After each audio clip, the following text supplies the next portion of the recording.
of Americans who won't and will have a knee-jerk reaction to these monuments. Is that a reason to take them down, so that to simply stop people having these knee-jerk reactions? Well, I don't think you can stop people from having knee-jerk reactions. And I don't think pulling a monument down is a remedy to a knee-jerk reaction. I think dialogue's a remedy to discussion. And these things are very passionate. They're passionate for me, and it's hard for me at times when I saw the Durham Monument come down in North Carolina, and I saw the way that people behaved at it. It made me sick to my stomach. And more than making me angry, it hurt me. I was really wounded by it, because I never thought I would live in a country where that kind of behavior would happen. Post-World War II generation, I just assumed that there was more civility. And if you want to talk about when a monument went up or why it went up, let's add additional narrative. Let's add additional signage to talk about Jim Crow.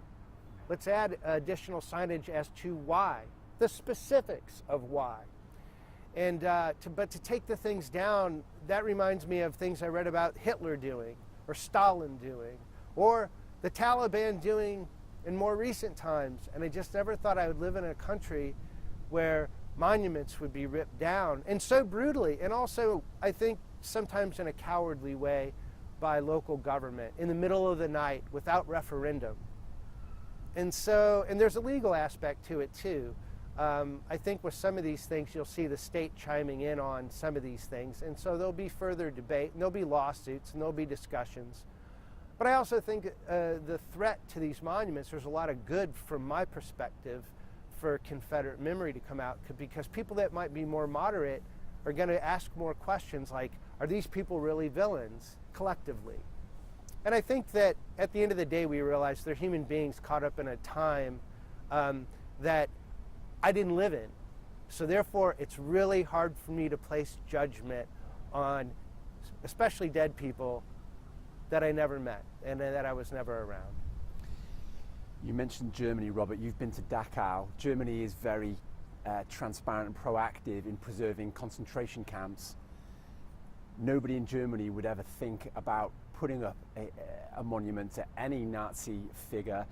There would certainly be no discussion to taking down those monuments. It's been done already. What's the difference between Germany's treatment of its Holocaust and the Second World War and the treatment of the Civil War here in the US? What's the difference to you? Well, I think that first, it's very quick for us to want to bring the two together. I think there's a simplistic way of bringing the two together, because when you see white supremacists carrying a Nazi flag and white supremacists carrying a Confederate flag, that's kind of bridging that thinking, that there's a similarity.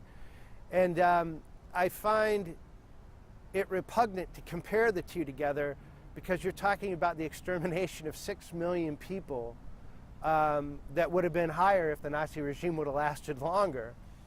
And so it's really apples to oranges in a very simplistic way. And so to even have the discussion's hard because of the background, the extermination, and also, slavery being legal in the United States since its very inception.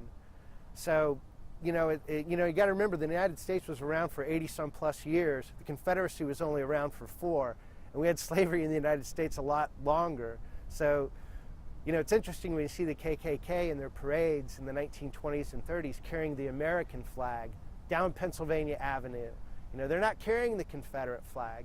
Now in the 1950s, you see them carry the Confederate flag. But in the 1920s and 30s, you see the United States flag, which is interesting to me, not the Confederate flag. But going back to the comparisons, I think that first of all, Nazi Germany, first of all, is still very close in time. There's still Holocaust survivors around. So this is in also the background of World War II and the background of the Civil War are vastly different. World War II had a lot more death in it, collectively. So just to compare the two is very hard for me to wrap my head around. I appreciate it's kind of oversimplifying to an extent. We're talking now about this discussion becoming very polarized. It's to some triggered at least one death at Charlottesville. Where's it going, do you think?